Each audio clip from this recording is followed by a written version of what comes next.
Hello दोस्तों, स्वागत है एक बार फिर आप सभी का आपके अपने यूट्यूब चैनल पीएस क्लासेस पर। दोस्तों, आज के इस वीडियो लेक्चर में हम पढ़ेंगे अयस्क तथा धातु कर्म के बारे में। दोस्तों, वीडियो अच्छा लगे तो वीडियो को लाइक और अपने दोस्तों में शेयर जरूर करना। और इसी प्रकार बच्चों, केमिस्ट्री के सभी इंपॉर्टेंट टॉपिक का वीडियो पाने के लिए हमारे चैनल को सब्सक्राइब जरूर करना। तो आई स्टैंड बिना किसी देरी के शुरू करते वीडियो लेक्चर को समझते हैं पूरी बात को। तो बच्चों, पहले हम जानेंगे अयस्क किसे कहते हैं, यानी अयस्क की परिभाषा क्या होती है। देखिए बच्चों, पहले मैं आप लोग को ओरल आपको समझा रहा हूँ, फिर आपको स्क्रीन पर आपको समझाऊंगा, ठीक है। तो देखिए बच्चों, परिभाषा क्या उसको समझ लेते हैं। बच्चों, अयस्क की परिभाषा बच्चों ये ध्यान सुनिए। वे खनिज जिनसे धातुएं पर्याप्त मात्रा में सरलता से शुद्ध रूप में प्राप्त की जा सके क्या कहलाते हैं, अयस्क कहलाते हैं। अब बच्चों, आपके दिमाग में ये सवाल आ रहा होगा कि खनिज क्या होते हैं। खनिज क्या होते हैं, देखिए खनिज की डेफिनेशन क्या है उसको समझा देता हूं बच्चों।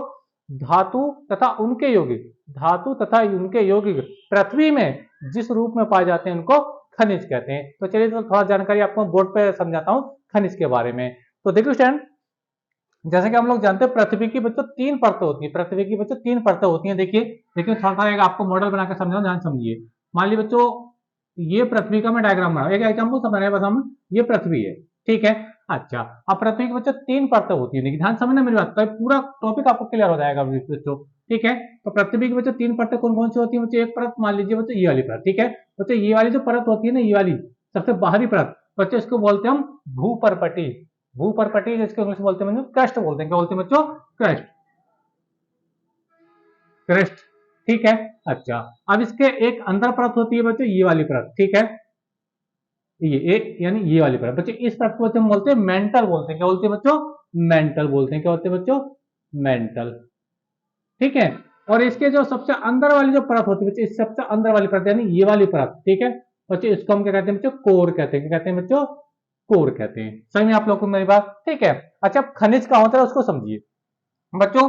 ये जो इसकी सबसे बाहर वाली जो परत है, ये जो इसकी सबसे बाहर वाली परत होती है, ठीक है, इसमें धातुएं जैसे आपका आयरन यानी Fe, aluminium, aluminium, copper, sodium, calcium, और अधातु भी होती है इसके अंदर, सल्फर, ऑक्सीजन आदि, ठीक है। यानी इसकी जो बच्चों पृथ्वी की जो सबसे ऊपरी परत होती है, जो सबसे बाहरी परत होती है, जिसको हम क्रस्ट कहते हैं, ये किससे मिलकर के बनी होती है। इसके अंदर बच्चों क्या होते हैं, इसके अंदर बहुत सारे एलिमेंट होते हैं, जैसे आपके Fe हो गया यानी लोहा हो गया, एल्यूमिनियम हो गया, कॉपर हो गया, सोडियम हो गया, कैल्शियम हो गया, सल्फर हो गया, ठीक है, ऑक्सीजन हो गया, ठीक है। तो बच्चों, इसकी जो सबसे बाहरी वाली जो परत होती है बच्चों, इन पदार्थों से यानी इन तत्वों से मिलकर के बनी होती है।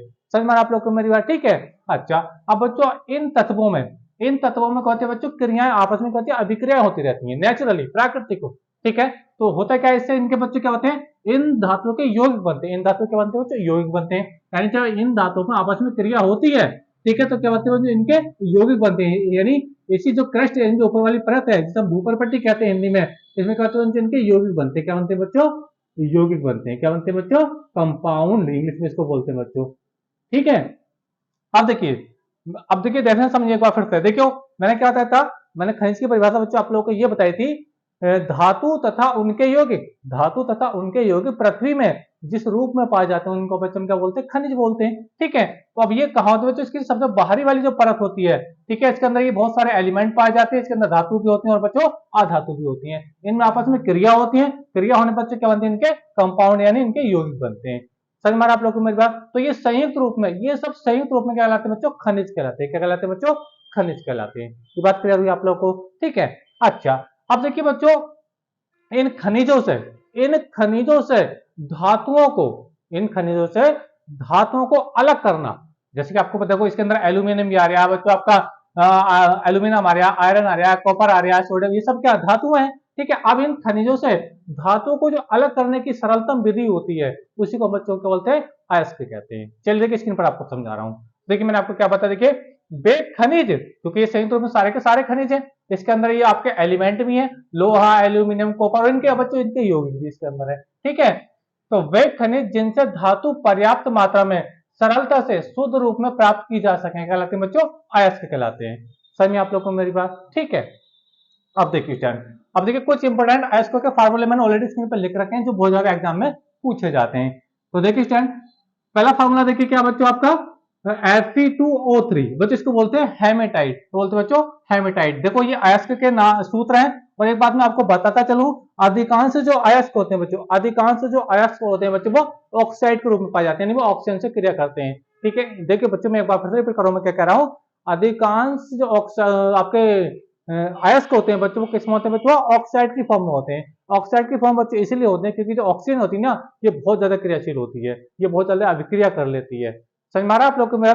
मैं आपको एग्जाम्पल आपको बताऊं, देखिए अगर बच्चों आप लोहे को अगर आप खुला नमी में अगर रख दें, जमीन में रख दें, ठीक है, तो उसमें क्या होता है, एकदम जंग आ जाती है, यानी इसको ऑक्सीजन क्रिया कर लेती है। समझ में आ रहा आप लोग को मेरी बात? तो मैं क्या कह रहा था, अधिकांश जो आपके जो अयस्क होते हैं बच्चों, वो क्या होते हैं बच्चों, ऑक्साइड की फॉर्म में होते हैं, सब में ऑक्सीजन आ रहा है। ठीक है, ये ऑक्साइड क्यों आ रहा है, क्योंकि जो ऑक्सीजन होता है ना, ये बहुत ज्यादा अभिक्रियाशील होता है। ठीक है, फर्स्ट मेरे आप लोग को मेरी बात, ठीक है। तो पहला जो आपका एस का सूत्र बच्चों क्या है बच्चों, Fe2O3, इसको बोलते हैं बच्चों हेमेटाइट बोलते हैं, बच्चों हेमेटाइट बोलते हैं। ठीक है, अच्छा अब देखो Fe3O5, इसको क्या बोलते हैं हम बच्चों, मैग्नेटाइट बोलते हैं। क्या बोलते हैं बच्चों, मैग्नेटाइट बोलते हैं। ठीक है, अच्छा अब देखिए बच्चों, ये जो आपका हेमेटाइट और मैग्नेटाइट है, इसमें ये तो Fe क्या आयरन है, ये Fe आयरन है, और इसके साथ किसी क्रिया हुई है, ऑक्सीजन की क्रिया हुई है, किसी बच्चों ऑक्सीजन की क्रिया हुई है, क्योंकि इसके अंदर देखो Fe भी होता है और ऑक्सीजन भी होता है, आपस में क्रिया होती है। तो इसका क्या है, आयरन का और ऑक्सीजन का ये यौगिक है, मिलकर के इन दोनों के तो यौगिक है। ठीक है, अब इस यौगिक से हमें किसको अलग करना है, इस Fe को, यानी इस लोहे को अलग करना है। समझ में आ रहा आप लोग को मेरी बात? ठीक है, तो लोहे को यानी किसी अयस्क से धातु को अलग करना, किसी अयस्क के, ये सारे अयस्क के फार्मूले आप देख पा रहे होंगे, तो किसी अयस्क से धातु को अलग करना, वो क्या कहलाता है बच्चों, धातु कर्म कहलाता है। क्या कहलाता है बच्चों, धातु कर्म कहलाता है। एक बात मैं आपको फिर से रिपीट कर रहा हूं बच्चों, किसी अयस्क से धातु को अलग करना, पृथक करना, क्या कहलाता है, धातु कर्म कहलाता है। समझ आई आप लोग को मेरी बात? ठीक है, अब इसके बहुत सारी विधियां, सांद्रण विधि है, अयस्क को पीस करके, छान करके, तब ये चीजें ये इसके अंदर से बच्चों अलग होती हैं। ठीक है, अच्छा तीसरा एक फार्मूला बच्चों आपका ZnO, ठीक है, जिसको हम सिंपली जिंक ऑक्साइड बोलते हैं, लेकिन अयस्क की फॉर्म में जिसको हम उसको जिंकाइट कहते हैं, कहते हैं बच्चों जिंकाइट कहते हैं। आपका Cu2O है, क्यूप्राइट, कई बार एग्जाम में पूछा जाता है, क्यूप्राइट का फार्मूला क्या होता है बच्चों, Cu2 क्या होता है बच्चों, क्यूप्राइट होता है। ठीक है, Al2O3 एल्यूमिना, क्या होता है बच्चों, Al2 एल्यूमिना, यानी एल्यूमिनियम का अयस्क है, ये कॉपर का अयस्क हो गया, ये जिंक का अयस्क है।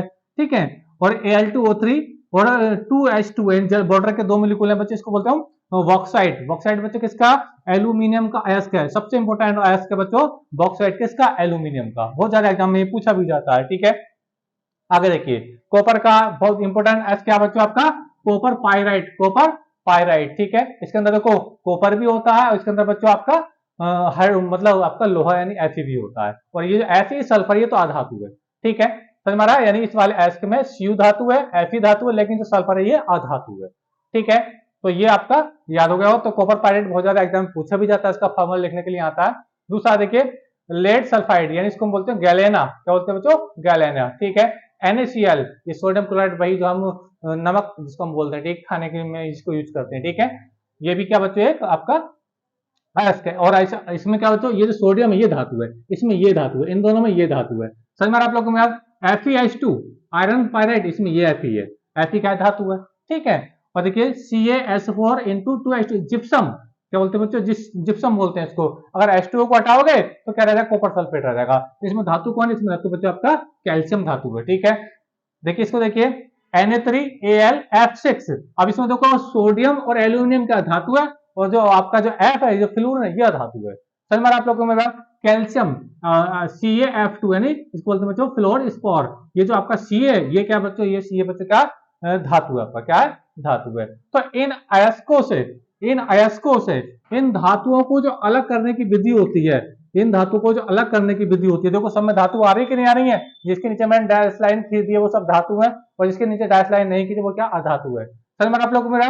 तो अयस्कों से धातुओं को अलग करने की विधि, धातु को पृथक करने की विधि बच्चों क्या कहलाती है, धातु कर्म कहलाती है। तो आई होप बच्चों ये भी अच्छे से क्लियर हो गया होगा। ठीक है, तो देखिए एक बार पूरे लेक्चर को एक बार फिर से रिवाइज कर लेते हैं बच्चों। देखिए आपको अयस्क की परिभाषा में क्या लिखना होता है, देखिए वे खनिज जिनसे धातु पर्याप्त मात्रा में सरलता से शुद्ध रूप में प्राप्त की जा सके, क्या कहलाती है बच्चों, वो धातु कर्म कहलाती है। क्योंकि इसमें धातु शुद्ध रूप में नहीं है, इसमें धातु शुद्ध रूप में नहीं है, इसके अंदर देखो ऑक्सीजन मिला हुआ है लोहे के अंदर।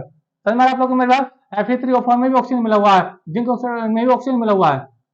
ठीक है, तो देखो इसके अंदर देखो अयस्क क्या होता है, अयस्क जो होते हैं ना वो अशुद्ध होते हैं। क्या होते हैं बच्चे, अशुद्धि इसके अंदर होती है। जैसे कि आप देखो ये धातु है, ये अधातु, धातु अधातु, धातु अधातु, समझ में आ रहा है। ऑक्सीजन अधातु होती है, सल्फर अधातु है, वही किसके साथ जुड़े हुए हैं, सब बच्चों आपके धातु के साथ जुड़े हुए हैं। तो आयोग बच्चों आप क्लियर हो गया। तो ये बच्चों कुछ इंपोर्टेंट आपके अयस्कों के फार्मूले थे, इनके क्या नाम वही मैंने आपको इसके ऊपर बच्चों लिख दिए हैं। ठीक है, आयोग बच्चों पूरा लेक्चर आपको क्लियर हो गया होगा। तो बच्चों वीडियो लेक्चर कैसा लगा कमेंट करके जरूर बताइए। चैनल पर नए तो चैनल को सब्सक्राइब कर लीजिए, और इस प्रकार बच्चों केमिस्ट्री के सभी इंपॉर्टेंट टॉपिक का वीडियो पाने के लिए हमारे चैनल को सब्सक्राइब करने के साथ बेल आइकन का बटन यानी घंटी का बटन जरूर दबाएं, ताकि आने वाली हमारी हर वीडियो का नोटिफिकेशन आप लोगों को समय से मिलता रहे। तो मिलेंगे नेक्स्ट वीडियो में इस नए टॉपिक के साथ, तब तक के लिए धन्यवाद, बेस्ट ऑफ लक।